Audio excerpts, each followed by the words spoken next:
The Import Supports function. You can use the Import Supports function to re-import previously exported supports from Plant 3D into Advanced Steel.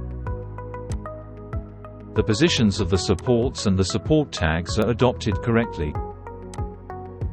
In this example, you can see 3 welded assemblies that were created in Plant 3D. To export the primary supports, we use the export command from Module 2. Please watch the dedicated video.